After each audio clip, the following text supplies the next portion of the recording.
Good morning. Welcome to a brand new week. Yeah, tough as the week has been, tough as our country has always been. We survived. Another week just rolled by. Welcome to a new one. I believe we'll do better than surviving this new week. Before I start speaking to the topic I've picked for myself today, I believe that it is fitting to commend the creatives amongst us who have served the cause of liberation with their heart. And I would love to single out Bello Galadanchi, Idris, Abdulkarim, particularly. That is without prejudice to a host of others, such as Basket Mouth, Macaroni, and yeah, Charlie Boy, Baba, a whole lot of others, Jasmine Olofe, quite a number of others who have devoted themselves, beautiful Nobel, devoted their lives to speaking, using their heart to conscientize the people and to seek their liberation. In this age of consumerism, where everything is about making money, it is refreshing to see that without sneering at those looking to make money, and you can make money and at the same time serve the cause of liberation. I commend you, Lord. Thank you very much. May God strengthen you. How can I forget someone like David, for instance? So, at the end of the day, whatever it is that God has seen fit to bless you with in terms of creativity or gifts, use it to serve a purpose higher than making money. It's not just about making money. And these gentlemen have proven it. Thank you. God bless you all. So, welcome once again to what should we call it now? Church, Sunday school, school of life, whatever you would deem to call it. Welcome this morning.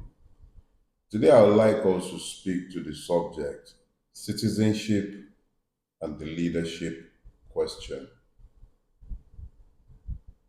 You know, the more I have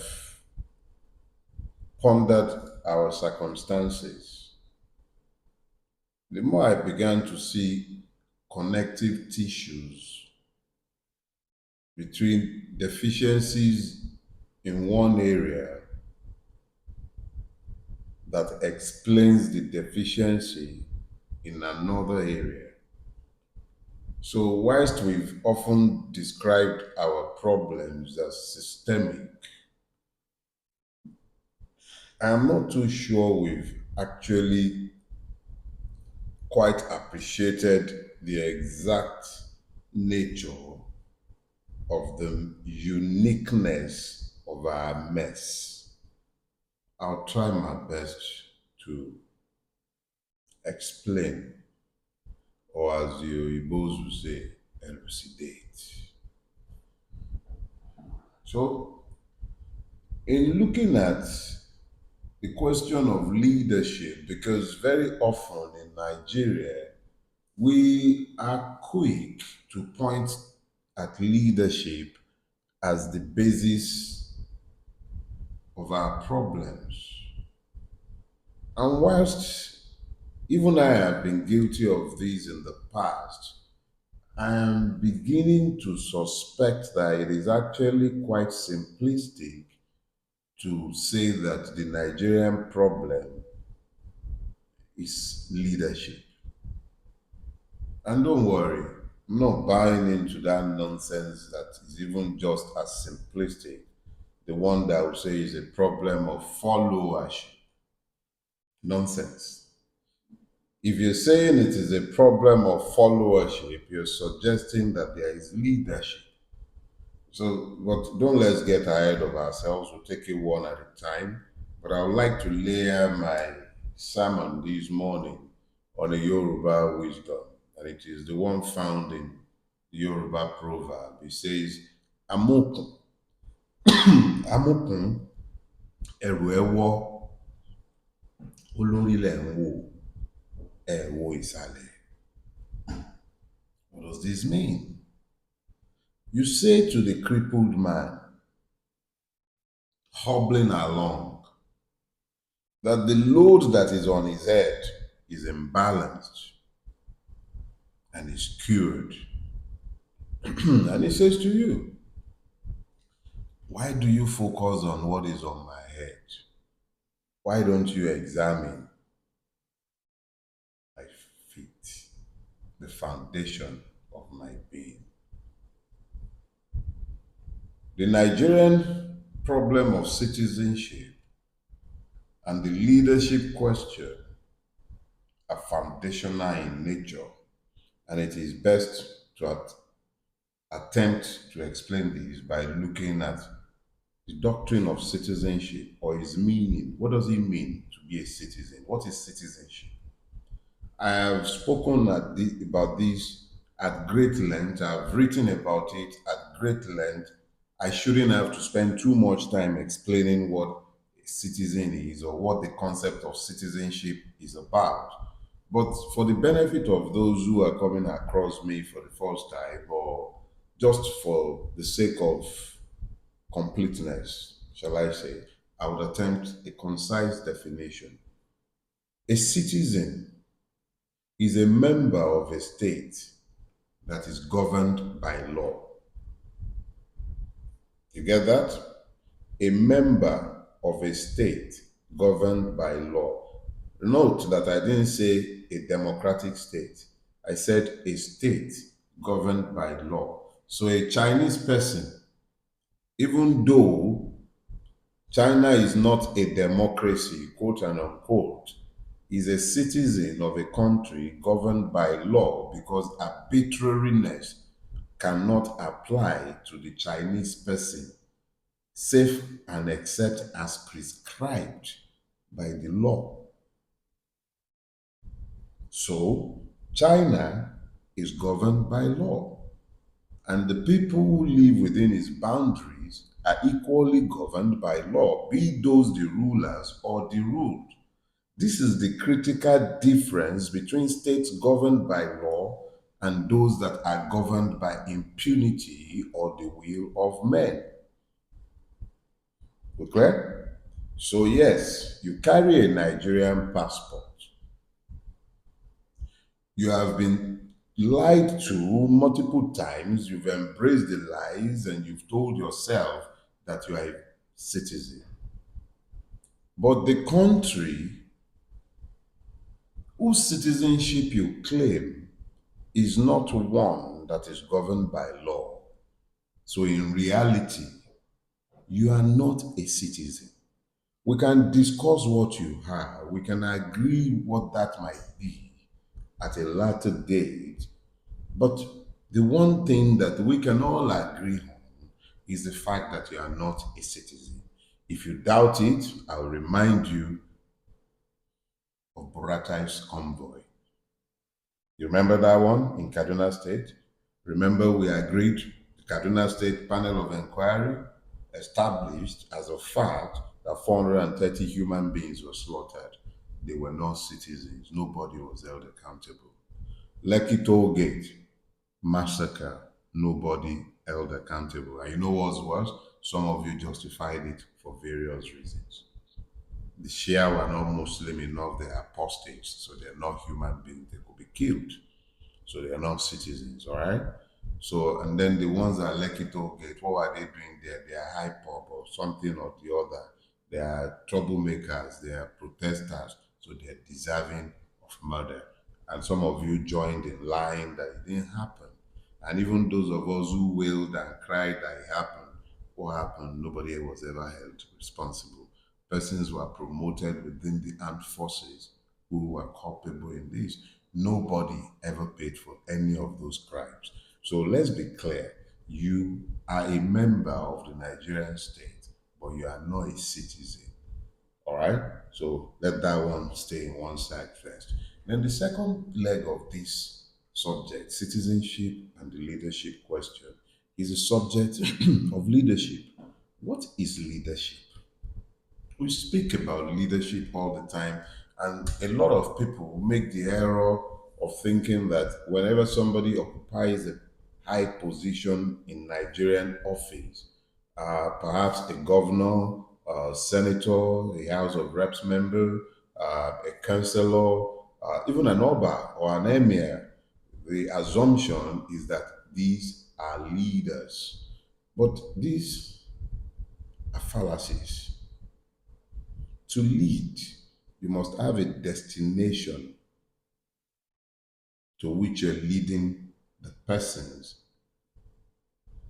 to that you have communicated to them and that they are following you to. There is a destination, there is a purpose to which you are leading. Leadership is about leading, going in a direction, and people are following. Those are leaders, those who have vision and a destination in mind that they have either communicated or by sheer force of their character, people follow. Those are leaders. People without destinations in mind and who have communicated no vision behind which the people might queue is not a leader. Might occupy a leadership position, but that does not make the person a leader. I remember that Turkish proverb. It says very clearly that if you make a clown a king, the palace merely becomes a circus. The clown does not become a king. You have all kind of people who are not leaders occupying leadership position in Nigeria. And because of this, because of the absence of vision, they are leading the people astray because they have been given to their perversion. Leaders must have vision. Citizens must be ruled by law. There is a correlation between citizenship and patriotism. Patriots make leaders because it is when the person is steeped in the love of country, it is at that point that you begin to dream lofty dreams in relation to the country. You begin to see the country as an organism that is higher than the self. And it is at that point that you can envision beyond your own lifetime, because the vision is rarely ever for a single person's lifetime. If it is visionary, you cannot achieve it in your lifetime. But you have to communicate that vision, and it is the force of that vision by which you lead the people. So, we have people who sat in leadership positions who have no visions in their eyes. They're dead. The only thing they've been given to are essentially their appetites. Look,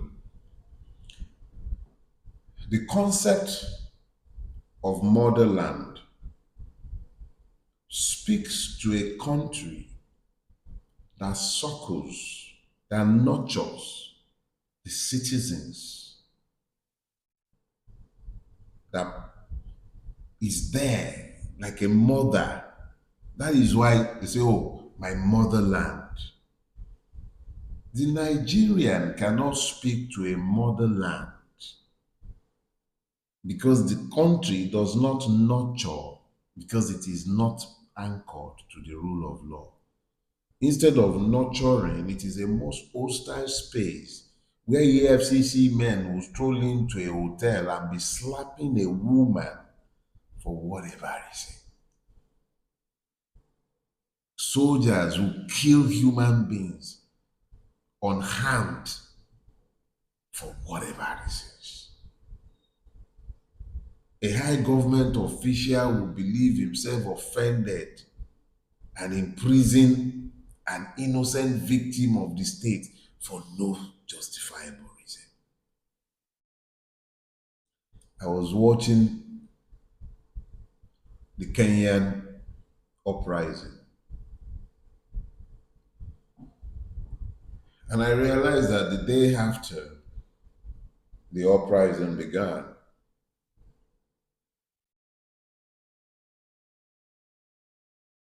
I believe 90 something people were hauled before a judge, and the police was asking for detention orders, and the judge released all of them.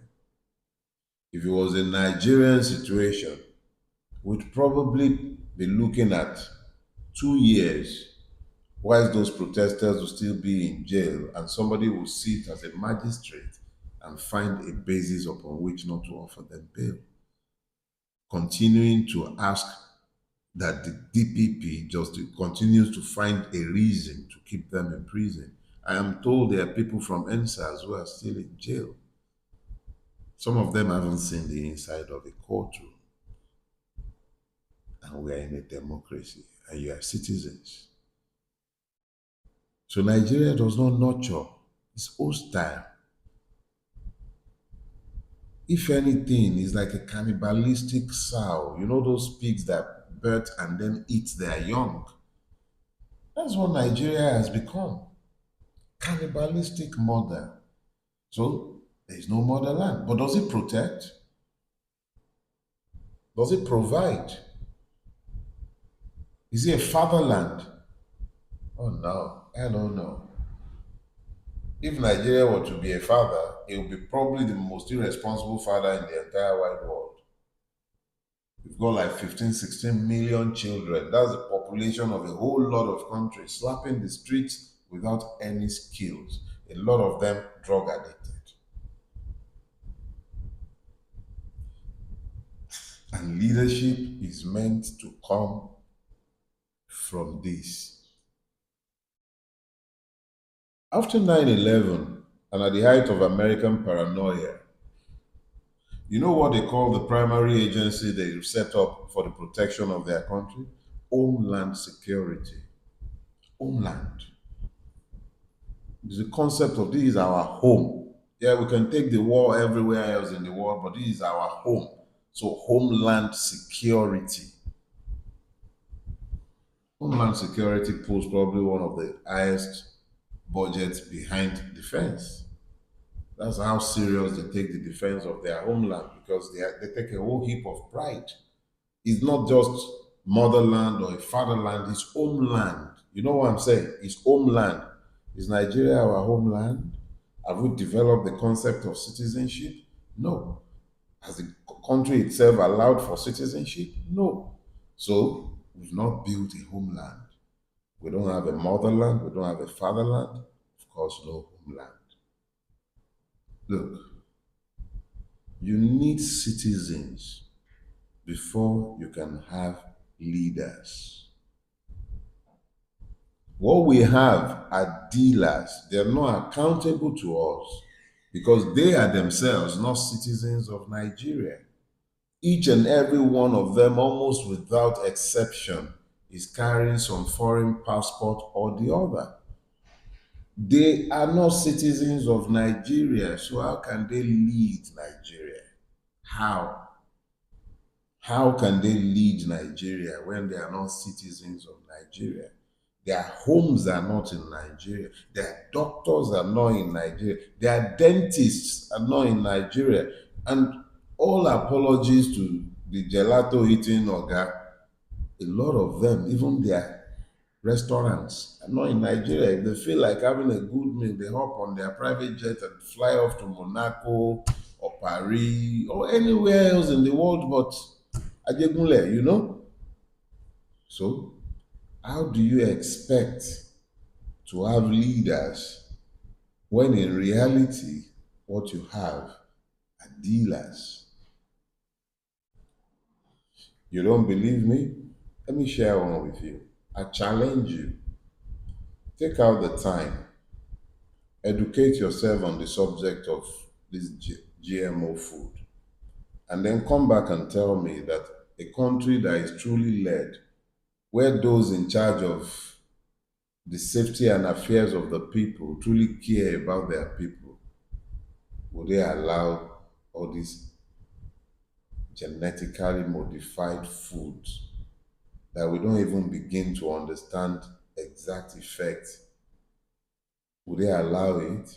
Would that solve the problems of insecurity that is chasing farmers away from their farms? Is that what we really need at this point? To become dependent on the West even for the seeds that we will plant? Who has bewitched us? Every seed reproduces after its kind. If you must have leaders, true leaders, visionary leaders, you must have citizens. The challenge of the Nigerian is to fight to become citizens above every other thing. That is the challenge of the Nigerian. Fight to become citizens. When you are citizens, you would have good leaders. You would have leaders who are ruled by vision and not by their appetite. In the absence of vision, purpose is corrupted. In the absence of purpose, perversion is bound to follow. The madness you see up and down Nigeria, men in their 70s and 80s, chilling like they are still in their 20s and they've got their entire lives in front of them, mindlessly underdeveloping the country, beholden to foreign powers. The entire madness that you are seeing is because of the absence of purpose, absence of vision. When they don't know what to do with the money, they are drinking 50-year-old whiskey. I'm not against drinking whiskey. I drink whiskey myself. I'm not against having the fine things of life. But how do you explain where we are today? The richer you are becoming, the more pauperized the society have also become. Enough said. Citizenship determines the quality of leadership. Nigeria is bereft of citizens, and needless to say, it is lacking in leadership. I look forward to seeing you next week. You take care of yourself. Have your blessed week ahead. Oh, and yes, stay blessed. God bless you.